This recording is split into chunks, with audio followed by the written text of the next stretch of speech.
Chapter 1. Into the Frozen Unknown. The wind howls across the Antarctic ice like a living thing, a relentless force that carves the silence into something sharp and biting. It is 1911, and the world holds its breath as two men on, a Norwegian with fire in his veins, the other, a British officer with duty etched into his bones, prepare to march into the frozen unknown. The race to the South Pole has begun, not for glory alone, but for the right to stand where no man has stood before. Roald Amundsen's camp is a hive of controlled chaos. His men move with the precision of sailors, their heavy motion deliberate, their voices low but urgent. The sleds are loaded with supplicial meat, pemmican, and the precious Norwegian secret. Skis Amundsen believes in speed, in the fluid grace of men gliding over the ice, rather than plodding through it. His dogs, a pack of huskies bred for endurance, bark and strain at their harnesses, eager to run.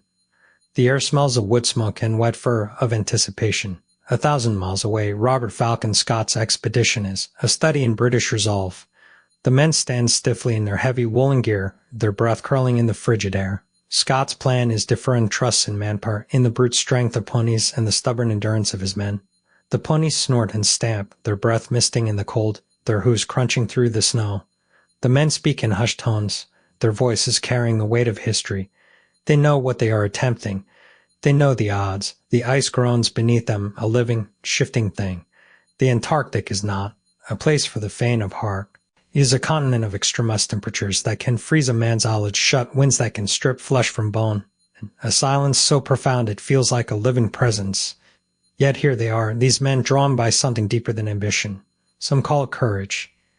Others, madness.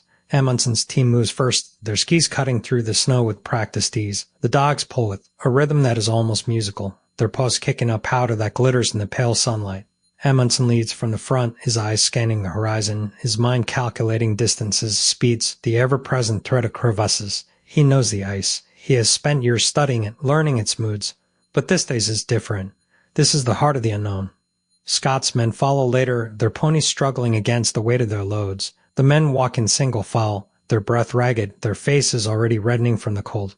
Scott walks among them, his face set in determination. He does not speak much, but when he does, his words carry the weight of command. He knows the risks. He knows the cost. But he also knows that history will remember this moment. The days blurred together in a haze of white. The sun never fully sets, casting the world in an eerie, endless twilight. The men sleep in shifts, their tents flapping in the wind, their bodies aching from the relentless march. The cold seeps into their bones, into their very souls.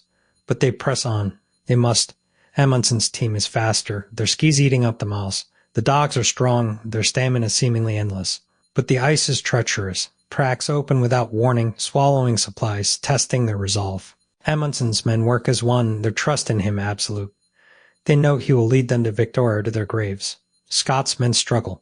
The ponies are dying, one by one, their bodies left behind as grim markers of the journey. The men carry their loads now, their backs bent under the weight. But they do not complain. They do not falter. They march on, their eyes fixed on the horizon, their hearts filled with a quiet, unyielding determination. The Antarctic does not care about their dreams. It does not care about their ambitions. It is indifferent, a vast, frozen wilderness that will claim them if they falter. But these explorers are made of sterner stuff. They are the pioneers of a new age, the ones who will push the boundaries of human endurance. As the days turn into weeks, the race intensifies. The two teams are no longer just men on a mission. They are symbols of their nations, of their eras. Amundsen's team moves like shadows, their skis whispering across the ice. Scott's men march like soldiers, their boots crunching through the snow. The world watches, breath held, as the frozen frontier becomes the stage for one of history's greatest dramas. And so they press on into the frozen unknown, where only the strongest will survive. The rest will be claimed by the ice, their stories etched into the snow, their names whispered in the howling wind. But for now, they march, they endure, they fight for the right to stand at the bottom of the world. And the Antarctic watches silent and waiting.